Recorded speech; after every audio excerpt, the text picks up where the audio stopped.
Hi,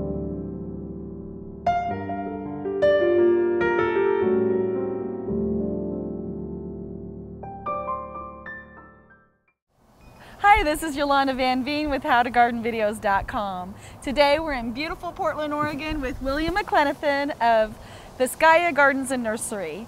Now he's got lots of bamboo in this corner and he's going to give us some tips on what and what not to do with bamboo.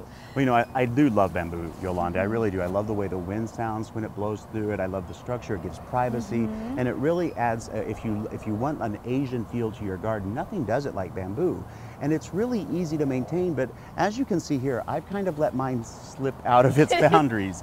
And you know, you get a lot of people telling you that you should plant it in a container or you should use bamboo barrier, and you can do all of that stuff. But I think both of us have seen bamboo that actually breaks through concrete. Oh, like you said, this section, there was a 5 feet pathway in between and it ran underneath it. It just runs. And that brings up a thing too, there's clumping types and there's running types. The clumping type, which is one over here to your right, you clearly see how it expands, but it just does it in a clump. Very straight. Whereas this one has jumped 20, 25 feet from where it was originally planted.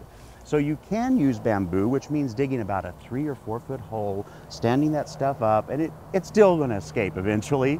But the real easiest way to do it, which is going to be a process for me now, is just digging about the spade shovel depth of a garden shovel, digging down in the ground and making a border of where you want that bamboo to stay inside of.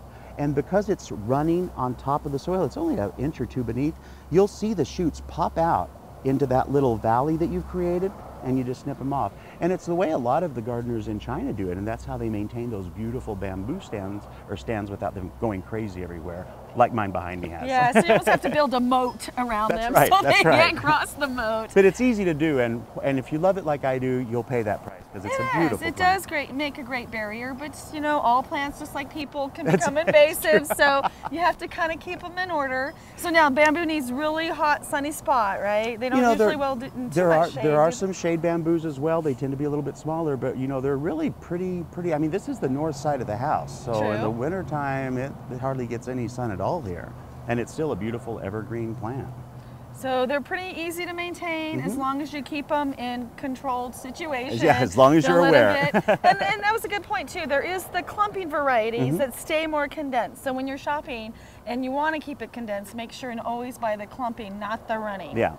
If you're going to buy the running, be prepared to do a little extra work. Yeah, but they're beautiful plant, especially for containers. Even they make a great addition to your garden. They sure do. Well, thank you, William, for joining us today. Thank you, Yolanda. Have a wonderful afternoon. You too.